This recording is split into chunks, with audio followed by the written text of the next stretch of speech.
꼭 알아야 할 어제의 뉴스. 주문.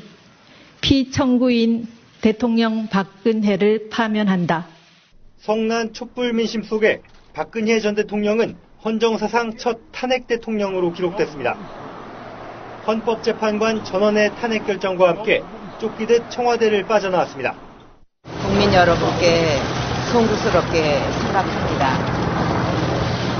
성실하게 조사에 임하겠습니다. 수임번호 503번.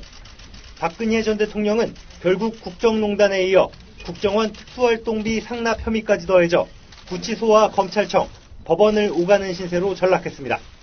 한겨울 치러지던 대통령 선거도 봄으로 앞당겨졌습니다. 촛불혁명 완성을 내세운 문재인, 보수 결집을 호소한 홍준표, 양당 기득권 타파를 외친 안철수, 그리고 유승민, 심상정 후보가 22일 동안 열띤 경쟁을 벌였습니다. 결과는 41.1%를 득표한 문재인 대통령의 압승이었습니다. 나라를 나라답게 만드는 대역사가 시작됩니다. 이 길에 함께 해주십시오. 저의 신명을 바쳐 일하겠습니다. 새 정부 앞에 놓인 여소야대는 여당의 입장에선 현실적인 장애물입니다. 추경 예산안이 대폭 삭감되고 김희수 헌재소장 후보자의 임명 동의안이 부결되는 어려움을 겪었습니다. 국정농단했던 세력 아닌가요? 나라를 이렇게 마비시켰던 세력 아닌가요? 대선이 끝났으면 최소한의 협조를 해야지. 저는 이거는 자유한국당의 정권 교체를 인정하지 않는 겁니다. 이건 대선 불복입니다. 제1야당으로 내려앉은 자유한국당도 변화의 요구에 직면했습니다. 친박 청산이란 내홍과 보수 분열을 극복하면서 작지만 강한 야당으로 체질을 바꾸는 게 말처럼 쉽지 않습니다. 오히려 원내 3당인 국민의당이 캐스팅 보트를 쥐고 존재감을 드러냈습니다. 하지만 어느 정당의 독주도 허용하지 않는 정치 지형에서 협치는 협상 전략이 아닌 생존 전략입니다.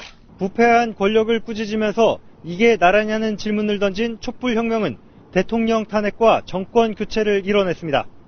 이제는 정치권이 국민의 요구를 받아안아 사회 갈등을 치유하고 통합하는 정치 본연의 기능을 회복해야 할 때입니다. 코스피가 증시 폐막일 30포인트나 올라 2,500선에 육박하며 2017년 한 해를 마감했습니다. 연초보다 21.8%나 올라 연간 기준으로 8년 만에 최대 상승률을 기록했습니다. 지난 11월 3일에는 2,557까지 뛰어오르며 사상 최고치를 경신하기도 했습니다. 대장주 삼성전자를 비롯한 IT주들의 상승을 필두로 기업들의 탄탄한 실적이 10년 동안 지속한 박스권을 벗어나 성장을 이끌었다는 분석입니다. 근저에는 수출이 굉장히 잘 되면서 기업이익이 큰 폭으로 증가를 했고요. 기업이익 같은 경우는 전년 대비 거의 50% 가까이 큰 폭으로 늘어나면서 주가 상승을 견인한 것으로 보입니다. 시가총액도 연말 기준으로 1,606조 원으로 사상 최대치 기록을 갈아치웠습니다. 하루 평균 거래 대금도 5조 3천억 원으로 2년 만에 증가세로 바뀌면서 전망을 밝게 했습니다. 증시의 태생 목적인 기업들의 자금 조달과 투자자들의 재테크에 제대로 호응한 셈입니다. 이러한 자본시장의 활력은 기업들로 하여금 IPO를 통해서 많은 자금을 조달할 수 있는 그런 기회를 줄 것이고요. 이런 부분들이 기업이나 국내 경제 성장에 도움을 주리라 판단됩니다. 코스닥도 1년 만에 26.4%나 뛰었습니다. 시가총액도 1년 만에 40%나 올라 282조 원에 이르러 사상 최대치를 경신했습니다.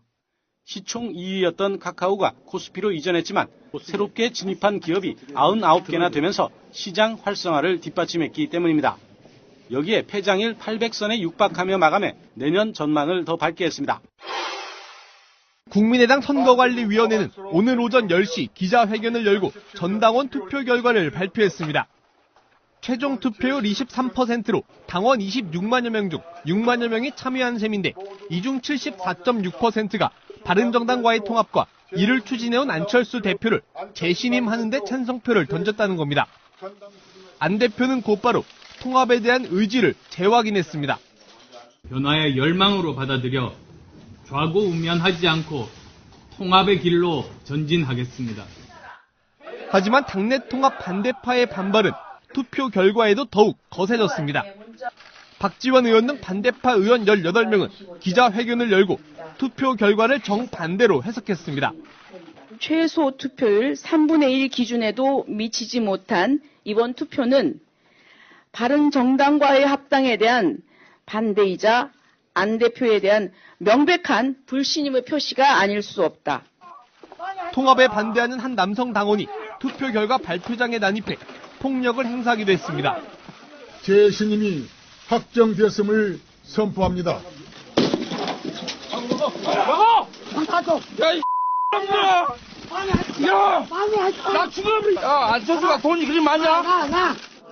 이런 가운데 반대파는 전당대회 의장인 이상돈 의원을 앞세워 바른정당과의 합당한 비준을 막겠다는 계획이어서 전당대회 개최를 놓고 통합파와 반대파는 다시 한번 정면 충돌을 예고하고 있습니다.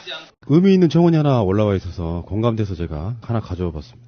청와대 홈페이지 청원 게시판에 가면요, 불법 주차한 차량을 소방차가 임의로 치울 수 있게 하는 청원이 지금 올라와 있거든요. 그래서 지금 굉장히 많은 몇만 명에 달하는 분들이 청원에 지금 서명을 하고 있는데 여러분들 어떻게 생각하세요? 전 100% 동의합니다. 이게 이미 저는 법이 있는 줄 알았는데 없었네요. 지금 최근에 그 구급차 같은 거 방해하는 운전자들한테 벌칙금 나가잖아요. 나 그때 이게 제정된 줄 알았는데 아직도 안 됐던 후진국을 면치 못하는 거죠. 당장 지금 이거 해야 됩니다. 이거는 청원의 문제가 아니고요. 이건 상식의 문제죠. 이번 사건이 일어나고 난 다음에 SNS에서 해외에서 소방차들이 불법 주차된 차들을 밀어버리고 지나가는 것들을 많이 보게 됐었는데요. 사실 영국 같은 경우에는 소방차 출동에 차량이 세워져서 방해가 되면 소유주의 동의 없이도 강제로 옮기거나 부술 수 있는 걸로 알려졌죠.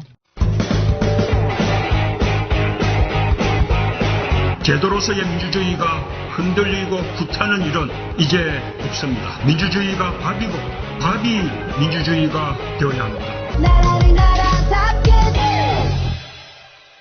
근데 문제는 이제 이게 한국에서는 그것을 강제로 뭔가를 하게 되면 소방관이 물어내야 되는 부분이 있잖아요. 그렇죠. 구상권 때문에 그런 거죠. 그러니까 공무원이 좀 열받은 게 그런 거예요. 긴급하게 구조를 하러 갔다가 민간인 차량에 대해서 훼손을 할 경우에 소방관들한테 월급에 차압 들어오거나 구상권을 청구한단 말이에요. 이건 개 같은 일이 말이 안 되는 거예요. 말이 안 되는 겁니다. 좀 안타까운 이야기긴 해요. 서민들 입장에서는 주차장이 완비되어 있는 아파트에 사는 부분만 있는 게 아니고 저만 해도 주택단지에 사는데요. 대부분 다 불법 주차예요. 어떤 경우는 거주자 우선 주차 지정도 해고 그렇지만 제가 문득 이번에 제천 사고 나고 나서요. 저희 동네에 이렇게 쭉 한번 둘러본 적이 있어요. 걸어가면서 만약에 불이 나면 여기까지 소방차가 들어오기 수가 있을까 한번 생각해 본 적이 있었거든요. 근데 서민들의 이야기라 좀 애매모호한 부분이 있다는 거예요. 주차비 공용 주차장이나 이런 동네인 주차장에 한 달에 또 몇십만 원 내고 그걸 해야 되는 부분도 있어서 사실상 나쁜 악의가 있어서 주차하거나 그러지는 않는다고 보는데 저는 사회적 문화가 바뀌어야 될 필요가 있다고 생각하는 게 오래전에 했던 이야기예요. 생각이에요. 그게 뭐냐면은 자동차를 사잖아요, 우리가. 근데 자동차를 살 때 말이에요. 주차할 공간이 없으면 판매를 하지 않아야 됩니다. 저는 그렇게 생각해요. 내가 살고 있는 아파트나 이런 데에 내가 주차할 공간이 있느냐. 자동차를 사고 나서 불법성을 이미 예약해 놓은 상태가 똑같은 거거든요. 자동차라는 게. 잠깐 급한 일이 있어서 도로상에 정차 조금 하는 정도 이런 문제를 말고 상시적으로 항상 동네에 불법 주차할 수밖에 없는 그런 구조 가진 사람들이 굉장히 많다는 뜻이에요. 대부분이 그렇죠. 그게 이제 대자본의 국가가 잠식돼 있는 결과인데 예를 들면 말이죠. 그 굉장히 좋은 이제 철학적인 걸 지적했는데 사실은 도시 이 중장기 계획에 주차장 확보라는 게 다 있단 말이에요. 그런데 예를 들면 8가구 중에 한 가구를 국가가 사서 그걸 밀어버려요. 그래서 거기다가 주차장을 설치를 해주는 거죠. 그러니까 지금 예를 들면 말이죠. 일산의 신도시를 가보면 그 장발산 근처에 6개의 구획에 하나를 주차장으로 둬요. 그럼 그 5개의 가구들이 그 하나의 주차장에 주차를 하게 된단 말이죠. 그러니까 이런 시스템으로 발전해 나가야 된단 말이에요. 그런데 그거를 국가가 해야 할 의무가 있는 거예요. 개인이 있는 게 아니에요. 왜 그러냐면 국가가 대출해주고 또는 막 지원금 주면서까지 차 사라고 했던 이유는 다 대기업들의 로비 때문이란 말이에요. 차를 팔아야 대기업이 살아나기 때문에. 거기도 이명박 관련 있어. 있는 거죠. 근데 여기서 아까 권 PD가 굉장히 중요한 걸 지적을 했는데 그러면 차를 사자마자 불법을 할 수밖에 없는 거잖아요. 개인주택에 차 하나 띄고 샀는데 어디다 바치라는 거예요. 다가구 주택에 어디다 바치는데요. 그냥 골목길이에요. 예. 그렇죠. 이 문제를 해결해야 되는데 제가 여기다 또 더 불만이 뭐냐면 혈세로 도로를 놨는데 이 도로에다가 있잖아요. 주차 구획을 또 돈을 받아 처먹어. 이게 무슨 나라야. 여기를 주차를 하게 만들어주거나 또는 여기에 순번으로 정해서 돌아가면서 지키게 하거나. 그런데 이게 왜 또 안 되는 거냐. 자유한국당 같은 그런 썩은 곳이 있기 때문에 재난재해에 대해서 투자한다면 아깝다고 투자를 안 해요. 불도 안 날 거라고. 네. 어쩌다 한번 불 날 걸 가지고 왜 투자하냐. 이런 개 같은 일 때문에 계속 악순환이 반복되는 겁니다. 지금 소방관 있잖아요. 지금 우리가 그냥 넘어간 게 하나 있는데 제천에 소방관이 14명 했다는 거 아닙니까? 제천시에.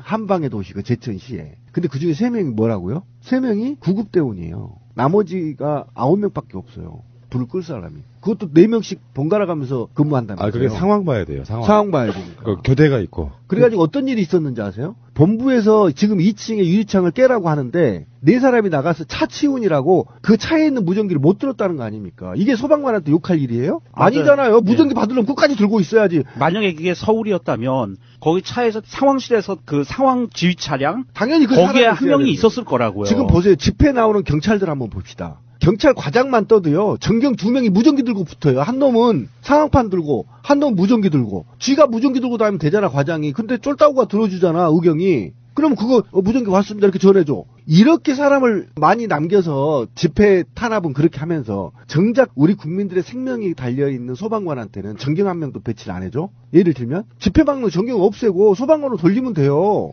그래서 그렇게 상황 관리하고 체계적으로 하게 해줘야 되는데 그게 안 되니까 불만 터지면 홍준표 같은 새끼들은 하는 말이 다 정부 탓이다 이런 개소리나 하고 있는 겁니다. 정말 이거는요. 정말 권피대죠. 화나는 얘기를 지금 던졌는데 이거는 우리 국민도 좀 바뀌어야 되고요. 정부 정책도 바뀌어야 됩니다. 사실 이거는 총체적 부실에 우리 재난을 지금 제가 노원했을 때 재난 담당 해봤잖아요. 근데 정말 있잖아요. 제가 화가 나는 건 뭐냐면 지자체 재난관리 기금을 하게 돼 있는데 그거 다 없어져 버렸대요 지금. 본 예산의 0.3%를 매년 적립하게 돼 있었어요. 근데 이명박이 그걸 없애버렸다면서요. 그러니까 그런 걸로 다 이런 것들을 준비하라는 거였거든요. 그렇죠. 지금까지 쌓았다고 생각해보세요. 그게 노무현 정부 때 생겼던 거거든요. 그러니까 처음에 이 법안은 제가 알 때는 기억으로는 김대중 대통령 때 만들었고 노무현 대통령 때 계속 꾸준히 재난관리 시스템을 구축하면서 이 재난관리 기금을 만들었단 말이에요. 그러면 지금 이거가 지금까지 쌓아놨다면 엄청난 돈이 됐을 겁니다. 각 지자체별로. 근데 이거 있잖아요. 다 또 하나 썼어요. 이럴 때 쓰라는 거거든요. 그 돈이 지자체에 지금까지 245개 지자체에 모여 있다면 엄청난 돈이 있을 거고 그 돈으로 지금 이런 문제들을 해결하라는 거거든요. 그러니까 이게 굉장히 심각한 문제다. 이게 정권의 문제가 아니다. 전반적으로 다 우리가 지금은 이제 고민해야 될 때다. 당장 우리 아래층에서 아파트 아래층에서 불 날 줄 몰라요. 그죠? 그럼 불 나면 도망가야 되는데 어떻게 도망갈 거냐. 이건 정말 당해본 사람만이 알거든요. 그래서 저는 이것이 꾸준히 정규 TV에서도 나가야 되고요. 대피 훈련 같은 거. 그다음에 지금 시급한 게 소방관들 인력 충원, 장비 충원, 고난 충원, 고난까지 전 둬야 된다. 예. 바로 그게 그 고난이고 이런 건 있어요. 이제 정부가 예전에 이제 군사 독재 시절에는 국가 권력이 일방적으로 뭔가를 이렇게 밀어붙이고 개인의 희생을 감내해 그러다가 일종의 소방관 자체는 국가 권력이라고 보기보다는 봉사직이잖아요. 그렇죠. 근데 소방관들에게도 너무 밀어붙이는 식으로 하지 말라는 시대가 있었던 거예요. 그러다 보니까 소방관들은 고난이 없고 자꾸 의무와 책임만 강조되는 그렇죠. 시기가 지금까지 온 거라서 불은 날 수 있어요. 재난은 언제든지 예상하지 않게 옵니다. 문제는 시스템을 바꾸는 데 있어서 이 청원 자체가 굉장히 훌륭하다고 느끼는 게 이 청원을 통해 가지고 국민들이 불법 주차가 얼마나 무서운 것인지 사실 경각심 없는 분들 엄청 많지 않습니까? 어떻게든지 그래서 주차 딱지 떼이면 불만족스러워하고 물론 거기는 국가가 주차장을 좀 준비해 줘야 되는 부분도 있는 거지만 만약에 불났을 때 내 불법 주차로 인해서 사람의 생명이 왔다 갔다 한다면 국민들 자체가 경각심을 가져야 되는 것이고 실제로 또 어느 날 갑자기 바뀌기는 힘들 거예요. 주차 현실이라는 게 각종 동네로 가면은 사실상 다 불법 주차하고 있는 경우에 도로에 있는 건 예를 들면 도로에 왜 이렇게 실선이 있고 점선이 있고 그러잖아요. 근데 실선이나 점선 다 주차는 불가능한 지역이거든요. 불법이에요, 그게. 그게 한 10년 전에 프랑스 같은 경우에는 그 나라에서 불법 주차에 대해서 딱지를 끊으면 대부분 사면을 해줬어요. 그러다 보니까 사람들이 불법 주차가 만연해 있었거든요. 근데 지금처럼 한번 우리나라처럼 문제가 한번 터지고 나서 그 다음에 불법 주차에 대한 심각성을 알게 된 사람들이 직접 스티커를 만들었었거든요. 그 스티커에 뭐라고 쓰셨냐면 나는 잣 같은 불법 주차를 했습니다. 이런 문구를 적힌 거를 이제 사람들이 자기가 돈 내고 사서 그거를 불법 주차된 차에다 막 붙이기 시작했어요. 그러니까 그 스티커가 붙여진 차는 창피할 거 아니에요. 그래서 이제 국민이 먼저 움직이기 시작하니까 나중에 국가에서 불법 주차에 대한 스티커 벌금을 올리게 됐고, 지금 파리 안에서는 어떻게 돼 있냐면, 파리라는 도시 자체가 우리나라 서울보다 훨씬 작기 때문에 주차난이 정말 힘들거든요. 그런데 거기는 제가 봤을 때는 불법 주차가 거의 없을 수밖에 없었던 게, 정확하게 내가 몇 분부터 몇 분까지 여기에 주차를 할 건데 거기에 대해서 주차 티켓을 삽니다. 근데 그게 주위에 한 100m 안에 자동 판매기처럼 되어 있어요. 그래서 거기서 동전을 넣고 스티커를 사요. 그리고 주차를 하면서 자기 본네트 앞에다가 그걸 붙여놓거든요. 그러면 주차요원들이 지나가면서 이 차 몇 시부터 몇 분까지는 주차 가능. 근데 그 시간이 넘어도 차를 안 빼잖아요. 그럼 바로 벌금을 물게 되는 거예요. 근데 그게 굉장히 정확하게 되어 있기 때문에 사람들이 그게 무서워서 불법 주차를 안 하게 되는 거죠. 그렇군요. 자, 이것도 언젠가는 바뀌겠죠. 최대한 빠른 시간 내에 바뀌는 게 중요하다 이렇게 보고요. 이맘때쯤 되면은 항상 우리가 하는 이야기 있죠. 내년에 바뀌는 것들. 그 이야기 한번 해볼게요. 지금 생활 밀착형 경제 정책들이라는 게 지금 나오고 있는데, 정권이 바뀌어서 뭐가 바뀌느냐 이런 부분이 있는데요. 굉장히 많습니다. 27일 날 정부가 내년도 경제 정책 방향을 발표했어요. 그래서 첫 번째, 장학금 지원 대상이 소득 상위 80%까지 확대됩니다. 잘 됐네요. 공공기관의 직장 어린이집은 중소기업 근로자에게 개방이 되고요. 건강보험 적용이 안 되는 비싼 비급여 진료 항목이 급여 항목으로 대거 편입됩니다. 이게 문재인 케어고요. 네. 이에 따라서 실손보험료도 인하가 될 전망이고요. 내 집 마련을 위한 디딤돌 대출 규모가 늘어나고 금리도 낮아집니다. 기초연금을 받는 65세 이상 노인은 이동통신 요금을 월 1만 1,000원을 할인받게 됩니다. 와, 노인들 대박 났네.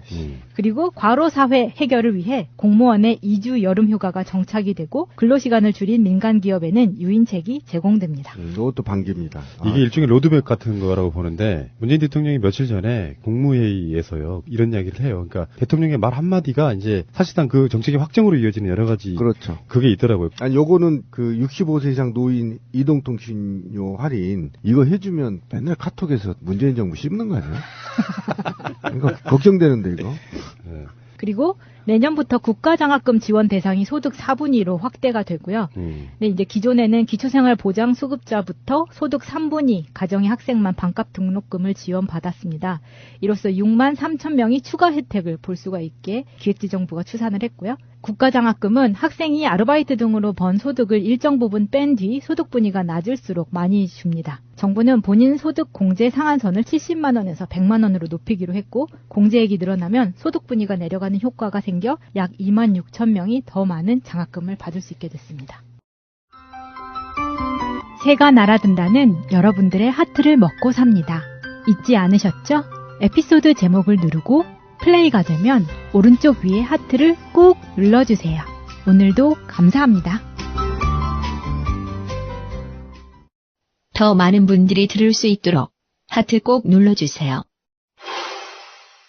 다음에 로스쿨의 기회균형 선발이라는 게 있는데 5%에 7% 올라간다 그러네요. 올해가 마지막이었죠, 사법고시. 지금 헌법 소원을 제기를 한 상태였는데요. 판결이 났어요. 그래서 사시 폐지는 헌법에 합치한다. 그래서 폐지가 맞다라고 헌법재판소에서 오늘 판결을 냈습니다. 그래서 없어지는 겁니다. 31일자로. 고시도 다 없애야 됩니다. 그래서 중소기업 근로자의 보육 지원을 위해서 공공기관 어린이집이 개방된대요. 중소기업은 보육시설 이런 것들을 갖추기 힘들잖아요. 대기업하고 좀 다르게. 그렇죠. 89개 공공기관의 직장 어린이집의 정원 충족률이, 그러니까 실제로는 정원이 100이라 그러면 한 70% 정도밖에 안 됐었나 봐요, 지금까지. 나머지 부분은 중소기업에 다니는, 직장에 다니시는 분들의 아이들이 사용할 수 있게 된다, 이런 이야기고요. 이런 것도 있습니다. 유휴국유지, 놀고 있는 국유지에 1만 가구의 공공임대주택이 생긴답니다. 이거 굉장히 잘하는 정책입니다. 이게 서민들을 위한 그 공공임대주택을 만든다는 건데, 예전에는 놀고 있는 국유지가 있으면 이명박근혜 시절에는 이거를 어떻게든 대기업에 매각을 했죠. 그랬었는데 이거를 공공임대주택 정책으로 바꾼다는 건 굉장히 좋은 아이디어입니다. 근데 지금 왜 있잖아요. 4월 달부터 집 2채 이상 가지신 분들은 세금이 이제 상당히 많이 매겨질 예상이잖아요. 그런데 이 분위기 속에서는 일반적으로 집 없는 사람들 입장에서는 집 가는 게 좀 두려우거나 그럴 수 있거든요. 생애 첫 주택 마련 시 저렴하게 돈을 빌려주는 디딤돌 대출 공급액이 당초보다 2조 2천억 원 늘어난 9조 8천억 원으로 확대가 됩니다. 대출 금리도 연소득 4천만 원까지 소득에 따라서 0.1에서 0.25% 인하됩니다. 야, 연소득 4천이면 꽤 높은 건데 좀 더 낮춰주지. 이게 이제 가게 전체일 거예요. 맞벌이를 가게 해서 전체, 맞벌이로. 남편 부인 합쳐가지고 4천이면 많은 거 아닙니까? 그렇죠. 다음에 재밌는 것도 있네요. 한중일 로밍 요금도 인하된답니다. 일본 빼버리지. 사실 우리나라에서 일본으로 여행 가는 여행객 굉장히 많아요. 아, 일본은 왕따 시켜야 됩니다. 좀 폭발적으로 늘어났더라고요. 저 의외로. 지금 기초연금을 받는 소득 하위 70%의 65세 이상 노인을 대상으로 월 1만 1,000원의 이동통신비 감면 혜택 이거 이외에 한국과 중국, 일본의 로밍 특화 요금제를 출시를 해서 로밍 요금 부담을 낮출 계획이라고 합니다. 그러니까 전 세계 1위라고 불릴 정도로 지금 해외에 많이 나가고 있습니다. 한국이. 그렇다 보니까 한국 입장에서는 지금 가장 많이 나가는 나라들이 중국, 일본 정도거든요. 현재는 가깝기 때문에. 일본을 왜 놀러 가죠? 싸니까. 싸니까요. 왜 쌉니까? 방사능. 아니, 그러니까 그 후쿠시마 사태 이후로 또 지진도 빈번하고 하기 때문에 여행이 사실은 망했어요, 일본이. 그러다 보니까 싸졌어요. 네, 제가 왜 이런 말을 하냐면 일본인들은 한국 오지 않습니다. 우리도 가지 맙시다. 제 말을 들으세요. 아주 제발. 좋은 논리예요. 네, 일본은 왕따를 한 20년씩 해야 돼요. 아시아에서.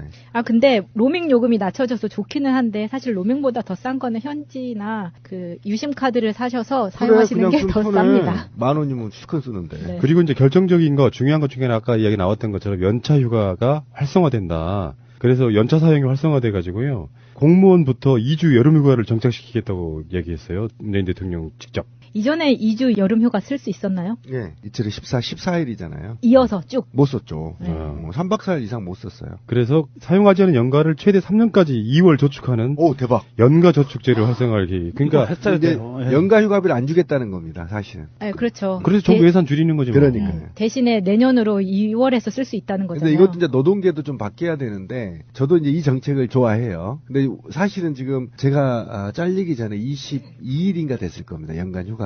법정 휴가가. 22일인데 사실 한 5일 가고요. 일이 많으니까 나머지 돈으로 받았거든요. 이게 좀 짭짤해요. 근데 요거를 지금 안 주겠다는 거거든요. 그러니까 지금은 놀아라 이거지. 이제. 한시적으로 말이에요. 정착시키기 위해서 돈으로 안 준다고 약간 특별법으로 정해야 된다고 생각해. 아니 근데 이제 문제는 저도 이제 이게 왜 좋아하냐면 2주를 휴가를 연결해서 가게 되면요. 우리도 서양 애들처럼 해외여행도 다닐 수 있잖아요. 장기 계획을 수립해서. 그죠? 너무 기분이 좋다. 그러니까 뭐냐면 제가 노동조합 하면서 항상 딜레마에 빠졌던 게 이거예요. 1년 365일에서 적어도 2주 정도는 나한테 투자하고 싶은 시간이 있는 거잖아요. 그런데 이게 휴가 보상도 꽤 돼요. 그러니까 이거를 더 벌기 위해서 나를 혹살시킨 거잖아요. 그러니까 그러지 말고 이제 가자, 떠나자. 그렇지. 떠나. 2주 정도 떠나서 실컷 놀고 오자. 그리고 이제 이 공무원부터 내년에 여름휴가 2주를 쓸 수 있게 하겠다라는 이게 정책 발표가 있고 나서 일부 언론과 일부 어떤 분들은 왜 공무원들한테 2주씩이나 여름휴가를 주고 그래? 배 아파 죽겠네. 이런 반응들이 나와요. 법으로 정해진 거예요, 여러분. 네, 법으로 정해진 겁니다. 그러니까 이거를 연도별로 달라요. 청와대 청원까지 올라왔어요. 그거 없애자고. 그런데 이거는요. 우리가 따르게 봐야 되는 게 정부가 정책적으로 공무원부터 이렇게 시작하겠다라는 것은요. 민간도 따라오게 만들겠다는 얘기거든요. 맞습니다. 그렇게 돼서 배 아프다는 게 아니라 몇 년 있으면 나도 혜택 받는구나 이렇게 생각을 해야 돼요. 그러니까 어리석은 국민들은 그거예요. 제가 이렇게 말하면 댓글 달릴지 모르겠지만 어리석은 빼면 돼요. 아니 어리석은 넣어주세요. 왜 제가 하는 이유가 있어요. 공무원 연금이 굉장히 설계가 잘 돼 있어요. 전 세계에서 봐도 잘 돼 있거든요. 우리가 의료보험이 잘 돼 있는 것처럼. 그럼 국민이 봤을 때 공무원연금이 잘 돼 있어. 그러면 이거를 잘못된 국민연금이나 사보험처럼 내리려고 하지 말고 국민들이, 현명한 국민들은 우리도 공무원연금처럼 올려줘. 이렇게 싸워야 되잖아. 근데 어리석은 국민들은 공무원연금 왜 이렇게 많이 받아? 국민연금하고 통합해서 내려버려. 그러면 우리 사회 잣대가 사라져요. 예, 아까 말한 대로 명종 씨가 얘기한 대로 잣대가 사라지고 기준이 사라져 버리면요. 미래에 계획을 수립하기가 어렵습니다. 그러니까 공무원연금을 계속 지키면서 그러면 통합하는 데까지 국민연금을 150 이상으로 올리자. 월 캐나다나 북미처럼 올리자. 그렇게 요구하는 게 현명한 국민이에요. 그리고 이렇게 하지 않으면 OECD 노동시간이 제일 많은 우리나라가 이걸 내려앉힐 수가 없어요. 그렇죠. 네. 사실은 숨어있는 게 하나 더 있어요. 노동시간을 줄이면 일자리가 늘어나요. 그럼요. 네. 그리고 하나 더. 나는 공무원도 아닌데 어떤 혜택이 더 있을까? 대체 공휴일이 엄청 확대된답니다. 그러니까 연휴나 뭐 명절이나 이럴 때 대체 공휴일 지정해서 쉬게 해주는 거죠. 저는 안 좋은데 그게. 그런데 찬성이에요. 많은 국민들을 위해서. 그 많은 국민들의 요구가 다 합쳐지기는 진짜 힘들 거라는 생각이 들어서 대통령이란 자리 저도 안 해. 엄청 힘들 것 같아요. 욕은 다 먹잖아, 잘못하면. 잘해도 욕먹고 못해도 네. 욕먹고. 자, 그렇지만 문재인 대통령은 지금 칭찬을 많이 받고 있고요. 개혁은 5년 내내 할 수 없어요. 1, 2년 안에 지지율 높을 때 하는 겁니다. 그래야 뒤에 후반부의 지지율도 유지할 수 있어요. 자, 문재인 대통령 화이팅이고요. 화이팅!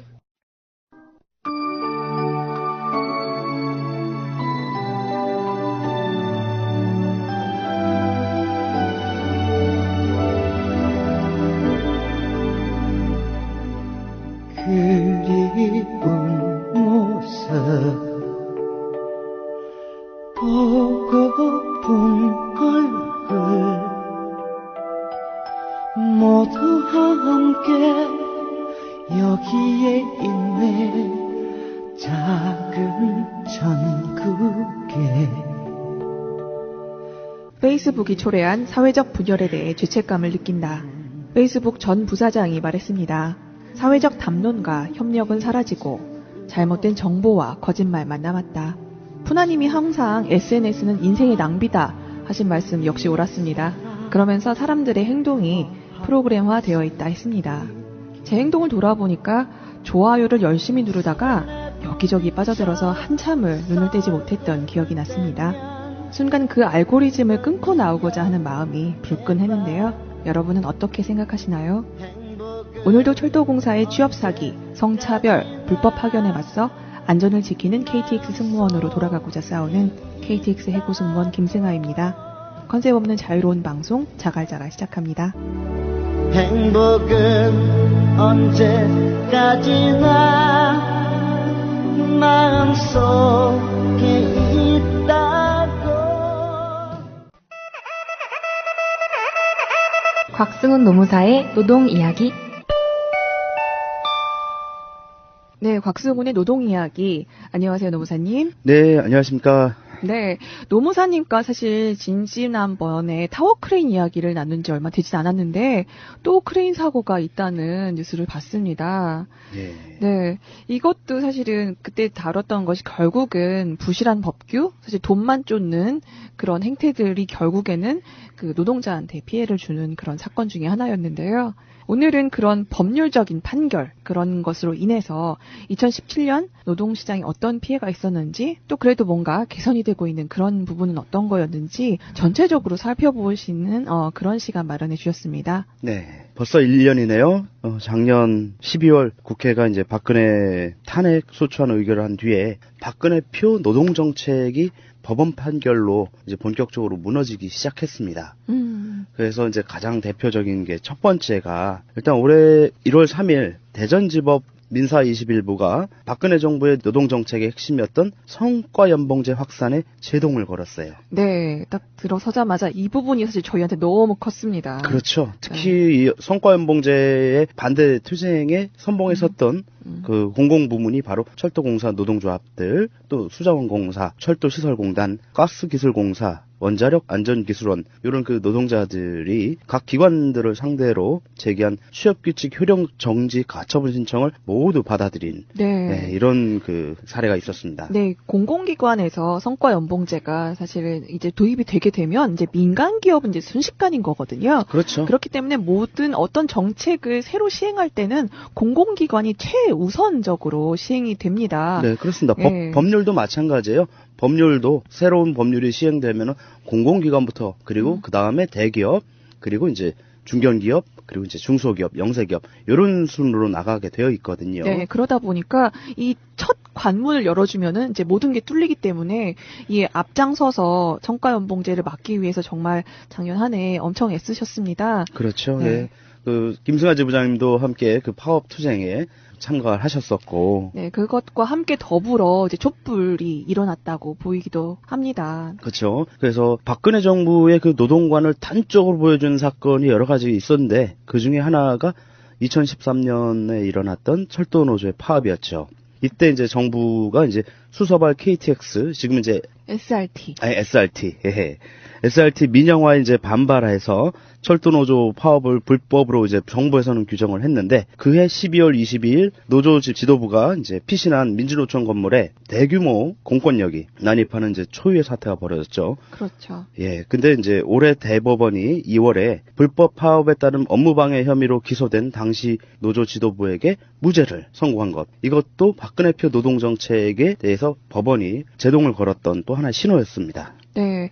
이게 정말 KTX를 팔아먹으려던 정책을 제동을 건 건데 결국은 SRT라는 식으로 자회사, 계열사식으로 이제 분리가 되긴 했어요. 물론 공공기관이 있지만 이제 다시 SRT 통합을 지금 그래야죠. 논의하고 있는데 이것이 사실 여기서 좀 잘 막혔으면은 좀 더 덜한 피해가 있었을 텐데 지금 이미 사실 SRT를 만들어져 버린 상태라서 사실은 좀 돌리는데 좀 많은 힘이 들 것 같다는 생각은 듭니다. 그렇죠. 아무래도 네. 쉽지가 않죠. 이제 부서별 통폐합을 해야 되고 이에 네. 따른 또 이제 구조조정에 대한 불안감이 또 조성도 될 것이고. 네.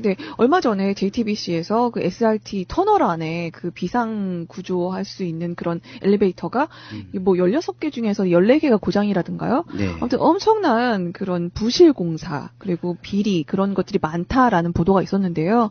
사실 이렇게 다들 이제 돈벌이에만 혈안이 돼서 사실은 이렇게 민영화, 외주화를 시작한 거잖아요. 그런 결과가 결국은 또 안전 문제 피해로 돌아오게 되는 것 같습니다. 그렇죠. 네. 네. 또 2018년에는 이런 것도 이제 하나하나 제대로 돌리는 한 해 비정상의 만들어야겠습니다. 정상화 해야죠. 그리고 이제 2017년 노동정책에 대한 부분에 있어서 이제 판결에서 또 하나 중요한 것이요. 그전과는 좀 달라졌던 부분인데 악질 사용자. 특히 이제 그 노동조합을 탄압했던 대표적인 악질 사업주들이 철퇴를 맞았어요. 아, 네. 그러니까 올해 단적인 예를 보면은 이제 올해 2월 17일 대전지법에서 법정에서 노조 탄압의 대명사로 다들 알고 있는 그 유성기업이 있죠. 유성기업 노조는 워낙에 지금 유명했고 특히나 뭐 용역을 고용해서 노조를 만들고 이랬던 배우조종자가 아니죠. 사실은 주동자죠. 그 유성기업의 회장, 유시영 회장이 부당노동 행위로 법정 구속되는 아주 드문 일이 발생했죠. 네. 사실 이런 사례들이 좀 더 많이 늘어나야 된다고 보는데요.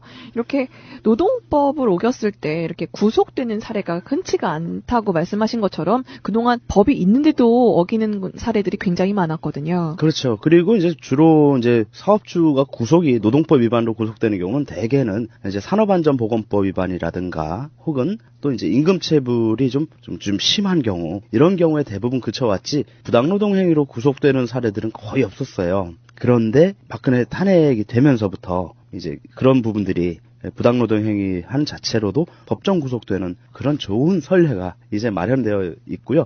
아마 이제 남아있는 사장이 하나 있죠? 김장겸이라는 사람. 이 사람도 지금 부당노동 행위 혐의로 지금 검찰에 송치가 되어 있는데 어떤 그 처벌이 내려질지 좀 상당히 좀 기치가 주목됩니다. 네, 그리고도 지금 기룡 문제가 사실은 굉장히 오래된 노동 문제 중에 하나잖아요. 굉장히 오래됐죠? 벌써 10년 훨씬 넘었잖아요. 사실은 그 KTX 문제가 굉장히 오래됐음에도 불구하고 요거보다 더 오래된 몇 안 되는 그렇죠. 그게 기룡전자죠. 네, 그런 사건 중에 하나가 기룡전자인데 합의를 했는데도 불구하고 야반도주 그렇죠. 해버렸어요. 이 기룡전자 이제 노동자들을 비정규 노동자들을 이제 해고를 했다가 이제 그 복직시키기로 이제 사회적 합의를 해놓고 복직은 시켜놨는데 일을 안 주니까 임금도 안 주고 이러고선 이제 밤에 야반도주라는 게 밤에 몰래 도망가는 거잖아요. 이랬던 그 최동열 전 기룡전자 회장이 마찬가지로 올해 10월에 법정 구속이 됐습니다. 네, 이거 아주 정말 통쾌하죠?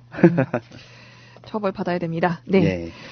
그리고 이제 세 번째 우리 또 참 이거를 낭보라고 해야 될지 모르겠지만 일단은 그 삼성전자 하면은 딱 떠오르는 것이 그 직업병 피해자들이잖아요. 영화도 또 하나의 가족이라는 이름으로도 되었지만 그 삼성전자 직업병 피해자 유족들에게 법원이 드디어 이제 업무상의 재해다라는 그 판결을 내렸어요. 사실 굉장히 그 전향적인 그런 판결이죠.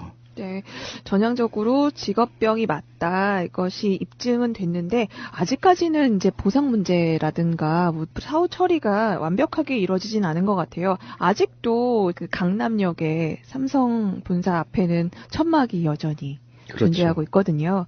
네, 이렇게 어쨌든 판결에서 이것이 직업병을 인정받는 시초가 어쨌든 한 단계가 거쳐졌으니까요. 앞으로도 잘 진행될 거라고 믿어 의심치 않습니다. 예, 그리고 뭐 이제 직업병으로 인정되는 것도 물론 중요하지만 일단 그런 병이 발병하지 말아야죠. 네. 예, 그래서 그 삼성전자의 그 작업 환경에 대한 노동부의 감시 관리 감독이 좀 더 좀 엄격하고 강화되어서 노동자들이 자신의 몸을 희생해서 진짜 그 몹쓸병을 걸리는 그런 일이 좀 안 발생했으면 좋겠어요. 그렇습니다.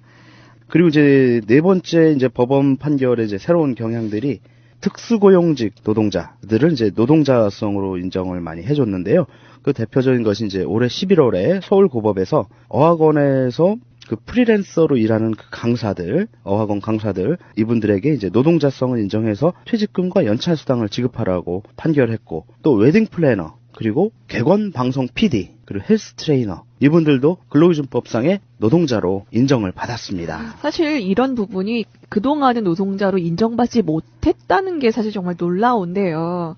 이런 분들이 노동자가 아니면 도대체 누가 노동자라고 하는 건지, 이런 프리랜서라고 하는 그 명칭 자체가 오히려 전문적인 기술을 가지고 있어서 고소득인 그런 직업을 가진 경우가 외국에선 많은데, 우리나라에서는 정말 그냥 계약직? 그렇죠. 그리고 이제 뭐 법의 보호를 받지 못하는 더 심한 을로 네. 전락을 해버리는 네. 그런 경우들이 많았죠. 약간 인권 사각지대인 그렇죠. 경우가 많았어요. 예. 네, 이런 부분들 모두 다 좀 노동자성 인정받고 제대로 된 권리 찾는 계기를 만들었다고 합니다. 예. 그리고 이제 다섯 번째 이제 법원 판결, 불법 파견 인정이 올해만큼 많이 나온 경우가 또 없었어요. 그래서 이제 주요 대기업의 경우인데, 이제 올해 2월에 서울고법이 현대기아차 사내하청 노동자가 원청을 상대로 낸 근로자 지위 확인 소송에서 노동자들의 손을 들어줬습니다. 그리고 그 불법 파견 대상은 포장, 출고 업무까지 확대가 됐고요. 그리고 또 9월에는 대형마트 중에 하나인 세이브존, 거기 이제 용역업체 개선원들이 원청의 직원, 즉 근로자 지위 확인을 받았습니다. 반면에 삼성전자 서비스 협력업체 노동자들은 패소했어요. 이 부분이 아직도 삼성의 힘을 예, 그대로 느끼게 해주는구나. 아직도 이런 참 겁니다. 아직 판결이 사실 왔다 갔다 합니다. 뭔가 기준이 뭔가 하나라고 하기가 조금 애매해요. 네. 사실 삼성전자에서 저희가 서비스를 맡기면서 그 일반 고객들이 삼성을 정말 직접 만날 수 있는 사람들이 서비스센터 직원들이거든요. 그런데 그 사람들이 삼성을 대표해서 고객을 만나지만 삼성 직원은 아니야. 아니죠. 예. 그 협력업체. 그러니까 우린 누구랑 얘기하는 건가요? 그렇죠. 근데 이 불법 파견 인정 판결 같은 경우는 김승하 지부장님이 바로 대표적인 피해자 아닙니까? 그러니까요. 사실? 더군다나 저도 2015년에 네. 예, 대법 판결 났을 때 바로 전 사건이 현대차 하청 노동자들이 직접 고용 사용자성을 인정받은 판결이었기 때문에 현대차가 저렇게 잘 나왔으면 우리 것도 굉장히 잘 나오겠다라고 딱 예상을 했었는데, 같은 재판부인데 그쪽은 승소하고 저희는 패소했어요. 그러니까요. 결국은 그로 인해서 지금 그 11년째 지금 투쟁을 계속 이어지고 있는데, 1심, 2심을 다 이겼는데 불법 파견이라고. 근데 그걸 대법원에서 뒤집을 수 있었던 것은 그것이 박근혜 정부였기 때문이었을 것 같아요. 만약에 현재 문재인 정부였다면 그 대법원 판결이 뒤집어지진 않았을 거라고 저는 보거든요. 그래서 그렇게 박근혜 당선되던 날 정말 펑펑 울었던 기억이 납니다. 그러니까요. 네. 그래서 대통령 하나를 어떻게 뽑느냐에 따라서 우리 국민들의 삶이 이렇게 달라져요. 네.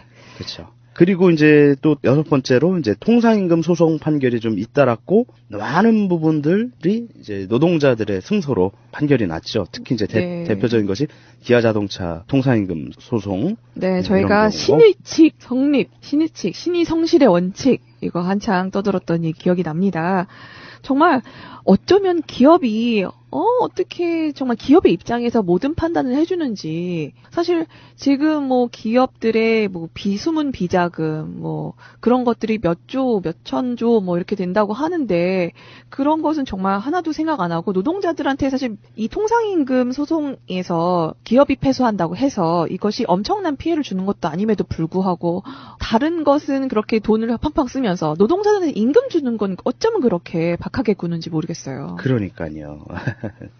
어쨌든 노동자들이 제대로 된 대우를 받는 이제 첫걸음이 되는 통상임금 소송 판결이 그래도 노동자의 승소로 나서 그래도 조금씩은 변하고 있다는 모습을 보여주는 판결이 아닌가 싶습니다. 네. 그리고 이제 마지막으로 이달 12월 13일 대법원이 아파트에 우리 그 경비하시는 분들, 경비원 노동자들, 이분들이 휴게 시간을 노동 시간으로 인정한 판결도 의미가 꽤 큽니다. 그러니까 현재 아파트 경비원을 사용하고 있는 뭐 직접 고용하거나 아니면 외주 고용을 하는 경우에는 경비원의 임금 인상을 최소화하기 위해서 최저임금에 딱 맞추기 위해서 근무 시간은 그대로 놔두고 휴게 시간은 형식적으로만 근로계약서상에 늘려놨어요. 뭐 예를 들어 하루에 뭐 10시간 정도는 쉰다 이런 식으로 해놨는데 사실 10시간 다 못 쉬거든요. 가만히 있다가도 택배 아저씨들을 그거 받아주고 그러니까요. 택배 찾으러 오는 입주민들 다 응대해줘야 되고 또 눈이 오면은 눈치로 해야 되고 매주 이틀 3일씩은 또 재활용 쓰레기 잔업도 해야 되고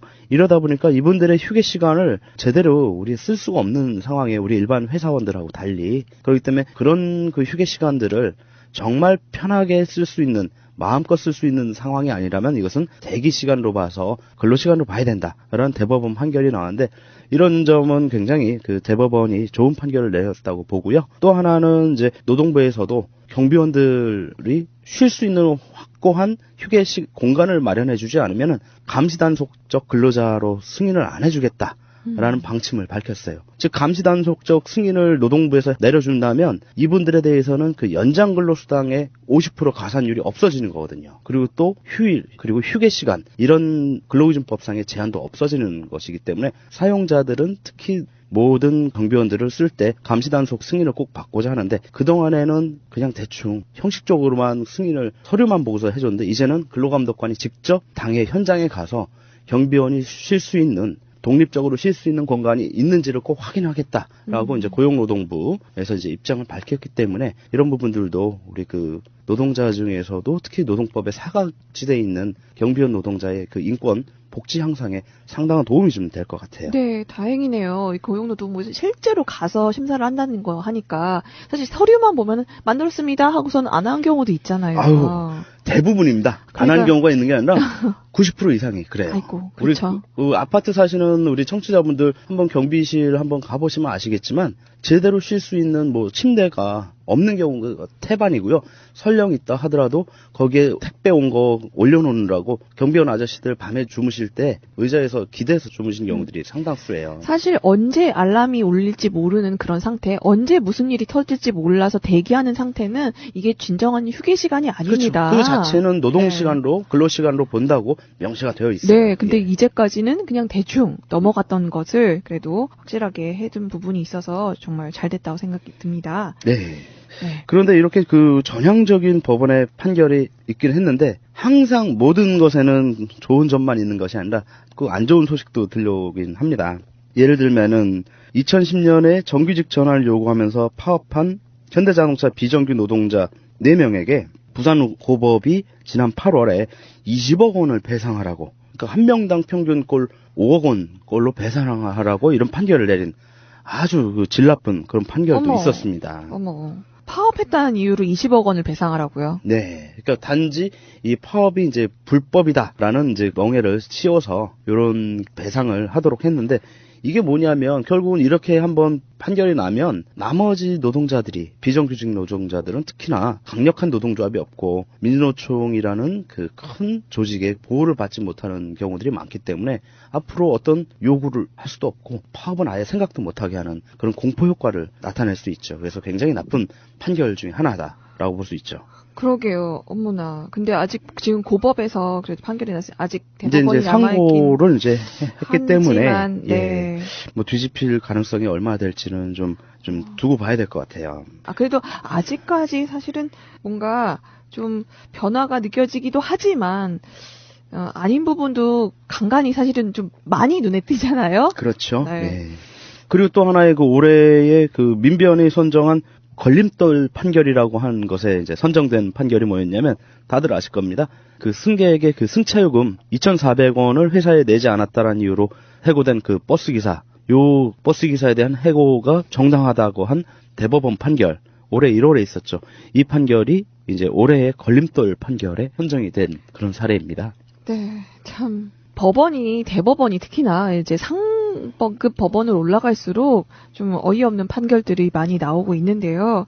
물론 그 전에 지금 뭐 불법 파견 인정되고 통상임금 소송 인정되고 뭐 승소하고 좋은 소식도 물론 있었지만 뭐 그 전에 국정농단했던 피의자들을 구속적부심 기각되는 등 너무 안 좋은 그런 판결들이 많았잖아요. 그렇죠. 그래서 네티즌들은 지금 얘기를 하잖아요. 그 적폐의 끝판왕이 바로 법원이다. 그러니까요. 이런 그 비판을 지금 하고 있죠. 네, 진짜 이 법원 어떻게 해야 되지? 막 어떻게 그러니까요. 그렇다고 해서 함부로 마음대로 하는 것도 그것도 독재이니까 그것도 할 수도 없는 것이고. 네, 이것을 좀 바로잡힐 수 있도록 많은 관심 또 기울여야겠습니다. 이 법이라는 것이 정말 저 노동자들은 최후의 보루인데요. 정말 바로잡힐 수 있도록 또 2018년에는 또 잘 진행되고 있다는 소식 들을 수 있었으면 좋겠습니다. 그러기 위해서 좀 많이 힘들 내주시고요. 조금이나마 이런 저희의 생각들이 모여서 큰 결과를 만들어낼 수 있으리라 기대합니다. 네, 노무사님 오늘 말씀 고맙습니다. 예, 감사합니다. 국민들은 국가의 존재 이유가 무엇이냐고 물었습니다. 어려울 때 국가가 지켜주고 있다는 믿음을 줘야 그것이 국가의 존재 이유입니다.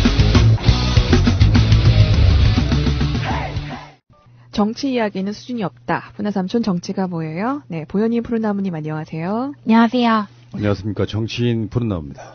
오, 뭐지? 정치 정계 입문 선언인가요? 그게 아니고 다 정치인이에요. 정치인이 아닌 사람이 뭐 있어.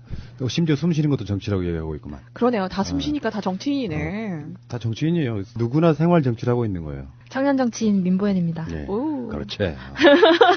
네, 이 정치인들의 정치 궁금증. 오늘은 어떤 질문 준비하셨나요? 네, 오늘은 첫 번째부터 또 사건, 사고를 안 다룰 수가 없어요. 저는 이제 뉴스의 맥락을 짚을 줄 모르기 때문에 사건, 사고가 더 눈에 튀거든요. TVN 그 방송사에서 화유기라는 드라마를 제작하면서 추락사고가 있었습니다.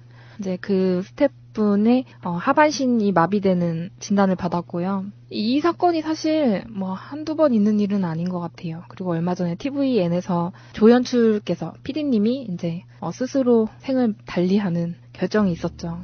유서에다가 이제 더 이상 이렇게는 못하겠다 이렇게 쓰셨는데 이제 그분 같은 경우에는 다른 회사로 사실 가실 수 있었겠죠. 근데 그렇게 하면 여기 남아서 고생한 사람들이 또 눈에 보이기 때문에 그런 선택을 하는 게 의미가 없었던 것 같아요. 그분한테는. 근데 이번 일은 이제 이분이 스텝이셨어요. 하반신 마비된 분이. 근데 초보가 아니라 20년, 경력이 20년 있는 베테랑이셨고요. 근데 이 방송국 노동 시스템이라는 거에 대해서 제가 너무 궁금한 점이 많아요. 제가 아는 분이 방송 작가님이거든요. 근데 노동 계약을 하는 게 아닙니다. 개인 사업자를 일단 내게 한 다음에 그 방송 작가가 여기서 이제 용역을 하는 방식으로 해서 이제 방송사를 막 옮겨 다녀요. KBS 갔다 SBS 갔다가 MBC 갔다 막 이렇게 옮겨 다녀요. 프로에 따라서. 프로랑 계약을 하고요. KBS에 이번에 처음으로 갔는데 방송 작가 경력이 꽤 있는 분임에도 불구하고 KBS와 첫 계약이라는 이유로 85만 원, 한 달에 85만 원을 계약하시더라고요. 한 달에 85만 원이요? 최저임금에도 못 미치는? 네, 그게 노동계약이 아니기 때문에 최저임금이 사업계약이기 때문에. 네. 그 지점이 너무 놀라운 거예요. 이건 또 뭔가. 그래서 이 방송국 노동 시스템이라는 게 왜 이렇게 사람을 쥐어짜서 비용을 절약하게 됐는지, 그리고 시간에 왜 이렇게 항상 쫓기게 되었는지, 이런 것들이 좀 궁금합니다. 푸나님께 정말 적절한 질문인 것 같으네요. 참, 이렇게 설명해 볼까요? 일단 예전에 주목 구구식이던 시절로 한번 돌아가 봅시다. 방송사에는 정규직인 PD가 있고요. 그 PD를 돕는 또 다른 정규직인 PD로 들어온 그 프로그램 직책상의 AD, 어시스턴스 디렉터가 존재를 하거든요. 그리고 기술직으로는 예를 들어 뭐 어떤 팀이라고 하면 카메라라든지 이런 기술직들이 있는데 예전에는 기술직 하시는 분들도 다 정규직 사원들이었던 걸로 기억하고요. 사실은 방송 자체는 방송 작가가 프로그램을 만든다고 할 정도로 방송 작가 영역이 좀 커요. 근데 그게 그 당시로부터는 프리랜서라는 개념으로 받아들였어요. 그러니까 공채 개념이 아니고 PD랑 가까운 누구 소개받아서 뭐 같이 일하는 그런 느낌 정도. 큰 프로그램이면 이제 메인 작가가 또 자기 인맥을 동원해서 이제 보조하는 일종의 왜 그 견습생 느낌으로 무슨 예능 프로그램의 작가 정도 되면요. 지금은 많이 좋아진 걸로 알아요. 그러니까 막 연봉 계약도 하고. 근데 이제 그게 어떤 주먹구구식을 탈피하려다 보니까 방송 작가들도 작가들 시스템 속에 사업자로 등록을 해서 거기에 왜 그 만화 같은 거 그리면 견습생 들어오듯이 이렇게 경험시키는 부분, 그게 이제 인턴 개념이라고도 볼 수 있지만 나쁜 개념으로 그게 뭐 짧은 시간에 끝나는 게 아니라 몇 년 그렇게 지속된다면 그것은 사실은 노동 착취인 거죠. 그래서 이게 예전 같으면 PD가 아는 사람들을 몇 명 불러다가 작가로 쓰는 개념에서 이제 어떤 집단을 통째로 계약에 의해서 작가로 쓰는 시스템으로 바뀌었다고 치면, 예를 들어서 그쪽에 A라고 하는 작가 집단이 있으면 거기다가 이제 이 프로그램에 우리가 전체 규모로 얼마를 줄게. 그러면 내부적으로 나누는 것은 다른 문제일 거 아니에요. 근데 속해 있는 건 A라고 하는 다른 사무실의 작가 집단, 뭐 그게 여러 가지 형태가 있을 거예요. 기획서도 있겠지만 개인 사무실일 수도 있고. 그러면 거기에서 이 사람들이 출근은 그 사무실로 안 하고 방송국으로 하게 되면 그 프로그램의 작가지만 실제로 급여는 방송사로부터 받는 게 아니라 작가로부터 받는 거잖아요. 근데 그렇게 되는 경우에 이 이야기 들어보면 아까 말한 몇십만 원 단위의 월급이 나오는데, 사실 특히 구성 작가들의 그 일에 대한 뭐랄까요, 업무량은 상상을 초월해요. 거의 뭐 밤새기 날 먹듯이 하고, 이게 그냥 노동자가 아니기 때문에 그런 부분도 있어요. 월급쟁이가 아니기 때문에. 이게 작가라는 개념이 약간 좀 예술의 영역에 포함되는 것 같지만, 그래서 그런 식으로 퉁치는 게 가능한 거예요. 근데 그냥 노동자로 보면 그렇게 부려먹으면 안 돼요. 그러니까 일종의 사각지대라고 보시면 돼요. 근데 이제 그거는 이제 방송 작가들이 문제고, 요즘에는 예전에 비해서 그 외주를 주는 게 굉장히 많아지긴 했어요. 법적으로도 그게 막 보장이랄까 규정하고 있어요. 방송사가 전권을 이루게 되는 부분, 다양성 차원에서라도 외주의 비율을 계속 높여가는 추세거든요. 심지어는 이제 방송사가 스스로 하는 보도를 제외한 모든 걸 다 외주를 줄 수도 있어요. 예전에 같으면 드라마 대부분 다 방송사들이 제작했었죠, 예전에는. 그러나 어느 날 이제 드라마도 외주를 주기 시작해서 드라마 제작 유명한 회사들이 꽤 나오기 시작해요.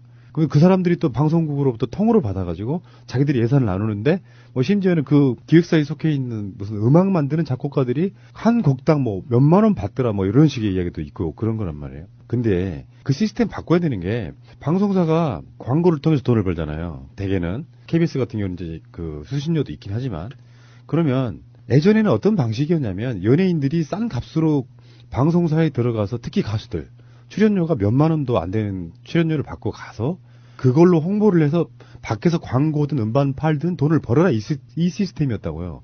그 잔재가 지금도 많이 남아있는 결과로 보이는데, 방송사들이 약간 좀 모자라게 보이는 건, 종편이 없을 때는요, 지상파들이, 케이블도 없을 때는 지상파들이 어마어마하게 돈을 벌었어요.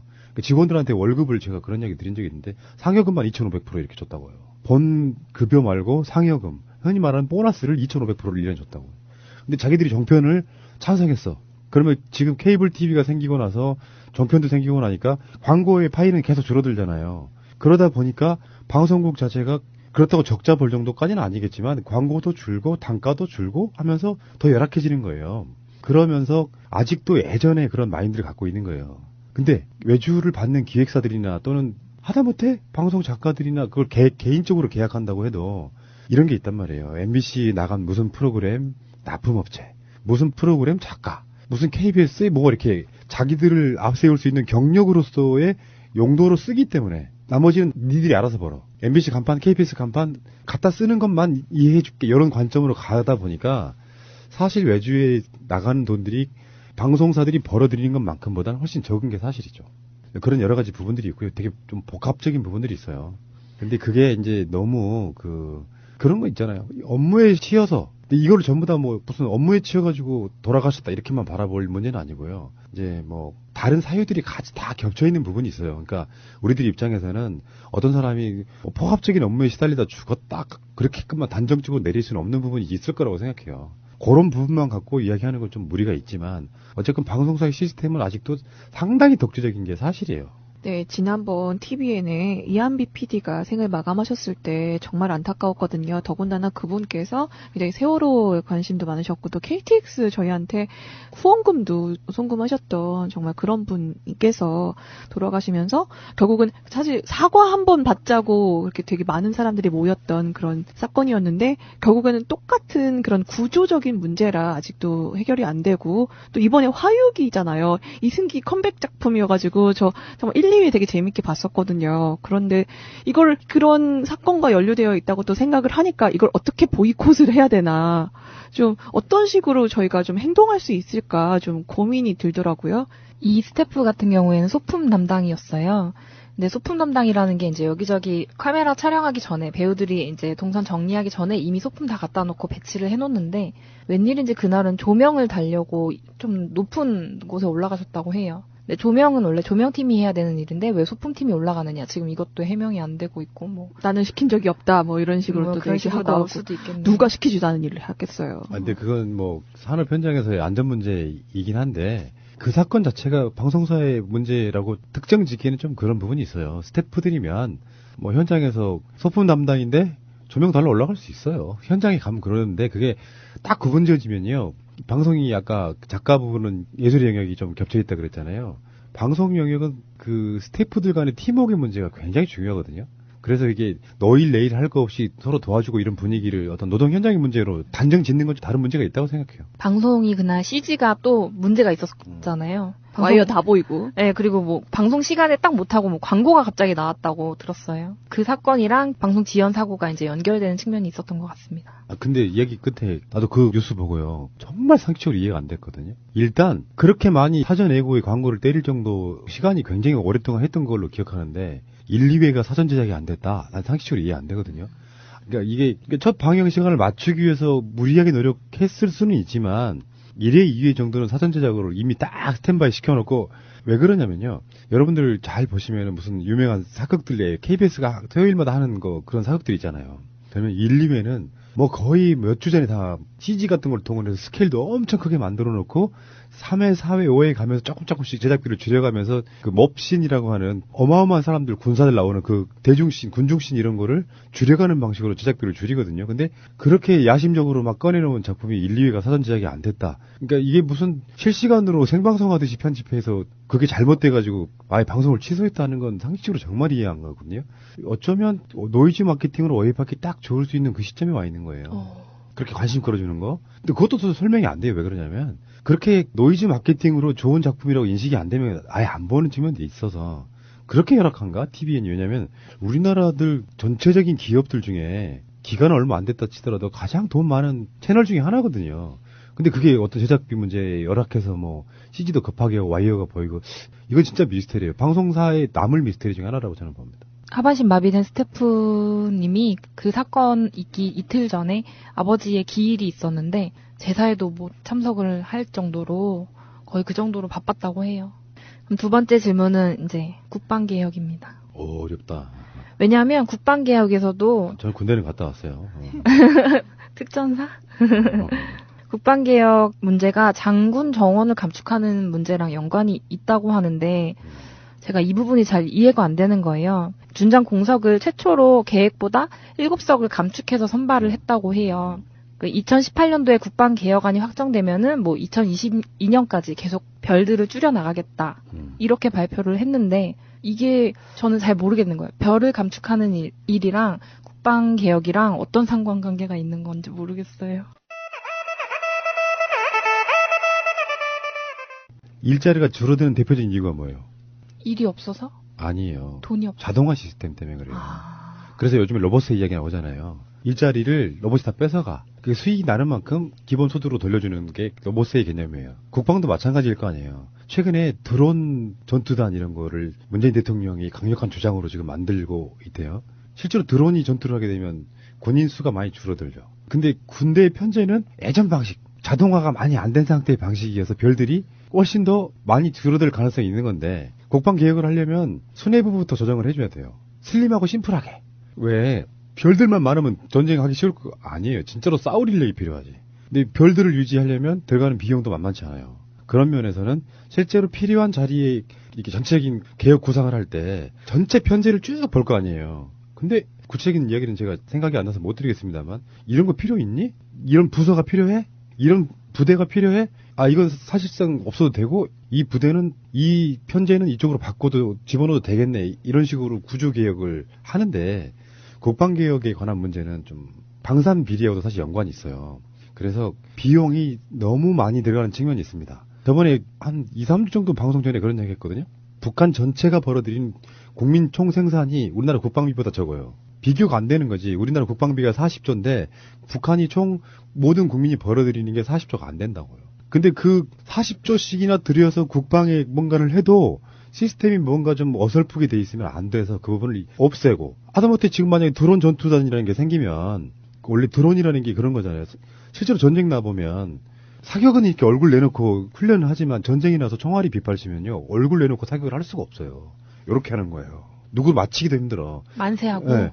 6.25 때 총알 중에 죽은 숫자와 6.25 때 총 들어간 총알 숫자를 비교해 보니까 몇만 발당 1명 죽었어요. 근데 드론이 생기면 그 드론이 공중에 떠가지고 모니터를 보면서 전쟁할 수 있잖아요.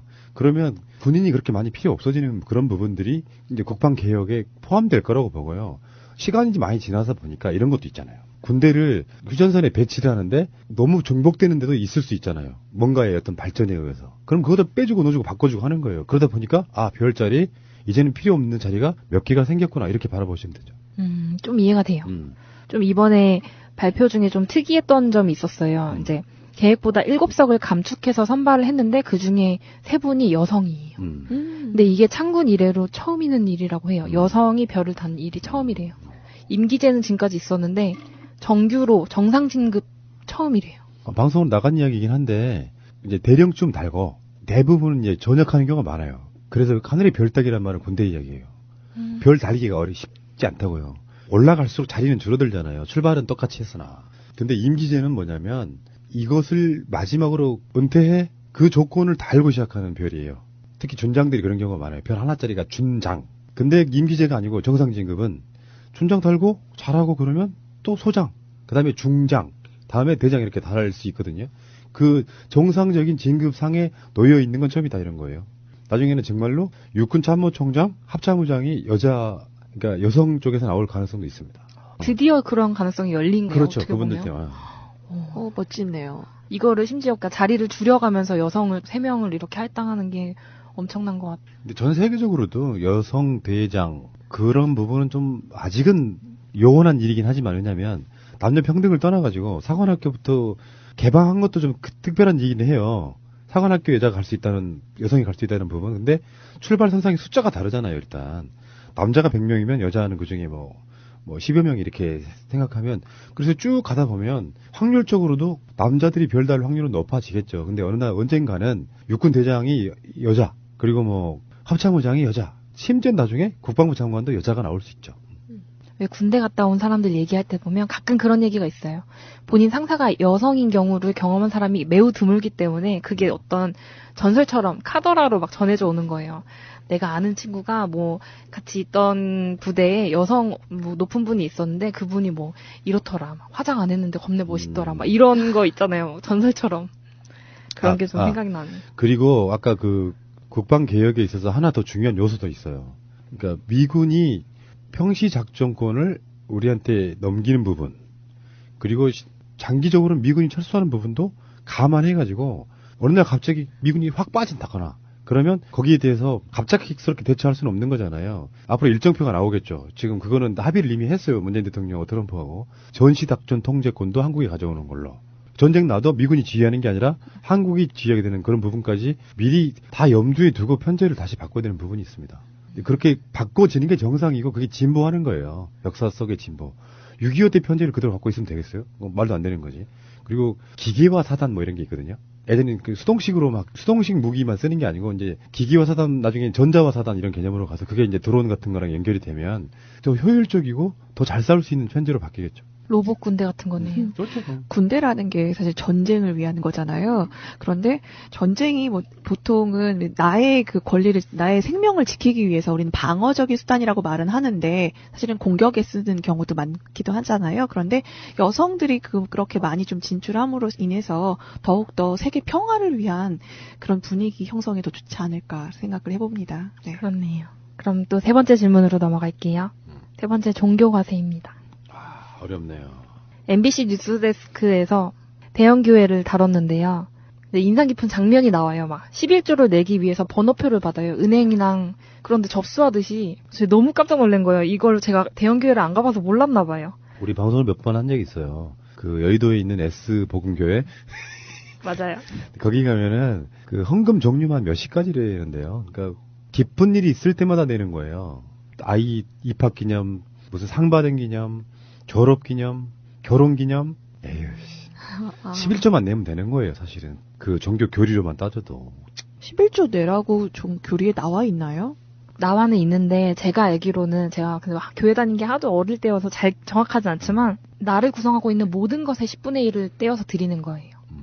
돈뿐만 아니라 내 정신, 내 시간, 내 모든 것, 내 체력, 내 정성. 다 하느님이 주신 것이기 때문에. 네. 아, 선이자 떼고 지금 이렇게 주시는 건가요? 너무 표현이죠. 그리고 또 이제 ATM기가 쫙 있어요. 교회 안에. 갖고 예배 전후로 거기에 줄을 이렇게 또 쫙 서 있더라고요. 그런 모습이 되게 인상 깊은 거예요.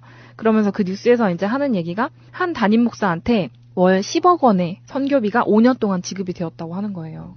와, 매달 10억을 받는데요. 그러면은 저는 이 사실을 교인들이 알고 있을 거라고 생각해요. 그 교인들은 그걸 어떻게 받아들이고 있는지도 좀 궁금한데, 왜냐면 제 주변에 거기 다니는 분이 없어서 잘 모르겠어서.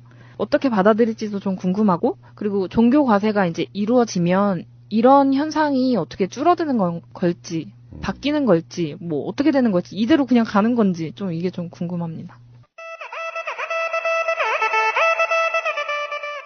종교인 과세가 정확히 뭐라고 생각하세요? 헌금 이렇게 받은 돈에 세금을 내는 거? 아니에요. 아니에요? 종교인도 세금을 내야 된다. 종교법인은 아직 그게 아니고요. 이게 봉사단체 정도의 개념이라고 생각하시면 돼요. 아직까지 종교단체는 세금을 안 냅니다. 문제는 그 종교단체에 복무하시는 일테면 목사님, 신부님 등등 그 종교인들에 대해서 개인적으로 소득세를 내라고 하는 것이 종교인 과세예요. 아, 그럼 종교 과세가 아니라 종교인 과세예요? 그렇죠. 네. 아. 지금 여기에 대해서는 핵심이 뭐냐면은 세무조사거든요. 누구나 다 국민이니까 벌어들인 만큼 세금을 내야 된다인데 보통 일반인들도 그래요. 아주 유리지갑이라고 하는 직장인들은 이미 그 회사가 세무 당국에 이렇게 관련돼 있는 시스템 속에 놓여 있기 때문에 얼마를 버는지 정확히 알아요.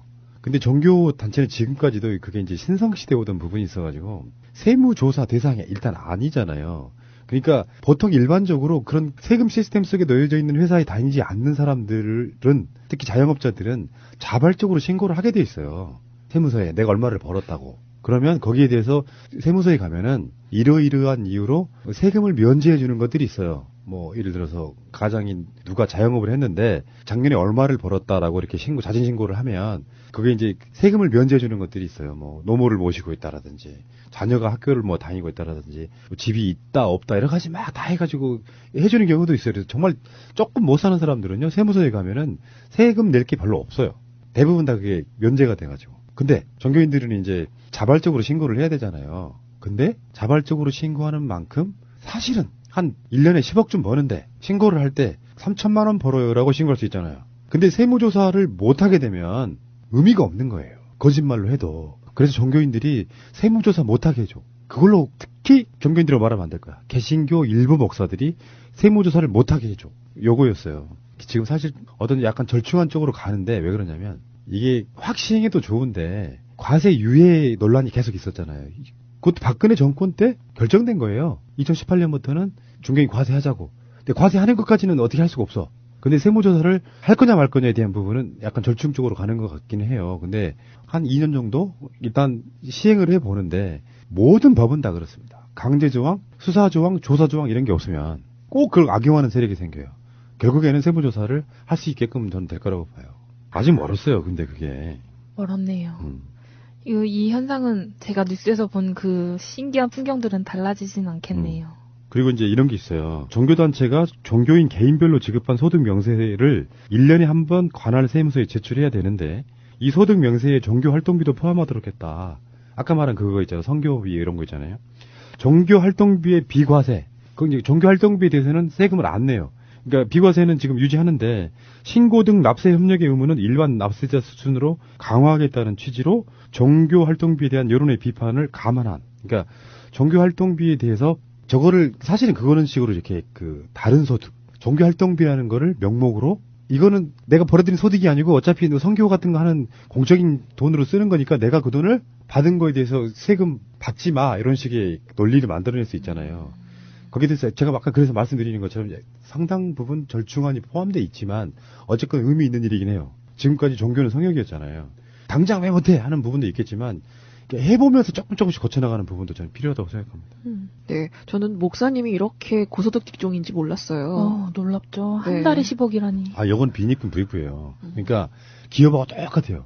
지금 우리가 말하는 S복음교회라든지 서울에 있는 대형 교회들 몇 개 있습니다. 거기는 재벌들이고 그 산골 마을 같은데 또는 서울에서도 좀 잘 못 사는 지역에 지하나 이런 데서 개척교회 활동하시는 분들이 있잖아요. 그분들은 실제로 공동체 생활에 있어서의 가장 모범이 되고 불이웃 도와가면서 하시는 분도 꽤 있어서 그걸 싸다만 말하는 건 그런데 스님이건 목사건 신부님이건요 돈만 보잖아요. 그러면 사람이 기업처럼 활동하는 건 당연한 거예요. 그래서 나는 종교인들이 어떤 돈을 벌기 위해서 교회를 크게 세우고 절을 크게 세워서 돈 버는 목적으로 하는 건 종교인 아니라고 생각해요.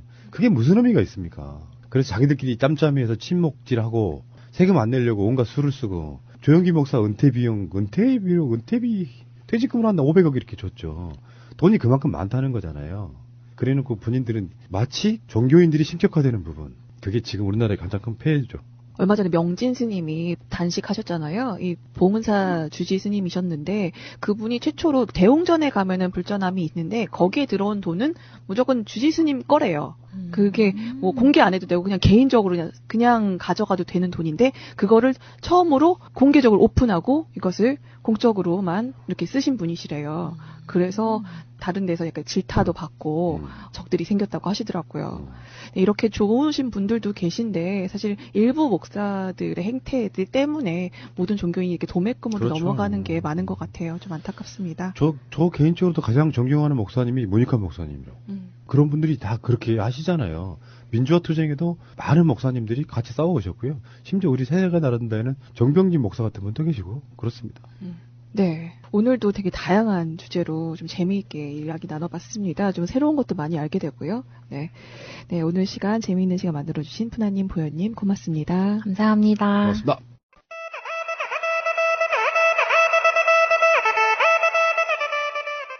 KTX 승무지부가 김경숙상을 수상하게 된 시상식에서 78년 동일방직 해고 노동자의 주역이셨던 분의 말씀을 드릴 기회가 있었습니다. 그 40년 전의 일을 어제처럼 떠올리시며 목이 메어 하는 모습을 보니까 사회가 만들어준 트라우마는 개인의 고생했던 기억이나 안 좋은 사건들이 시간을 지나면 추억할 수 있는 것들과는 달리 시간이 얼마가 지나건 항상 서럽고 아픈 기억으로 남는다는 생각이 들었습니다. 이런 트라우마가 치료되기 위해서는 결국 불합리한 사회가 변해야 한다고 하는데요. 오늘도 그런 변화를 위해 힘쓰시는 여러분 고맙습니다. 2018년도 힘차게 새날을 만들었으면 합니다. 자갈자갈 여기까지입니다. 우리는 다음 주에 만나요.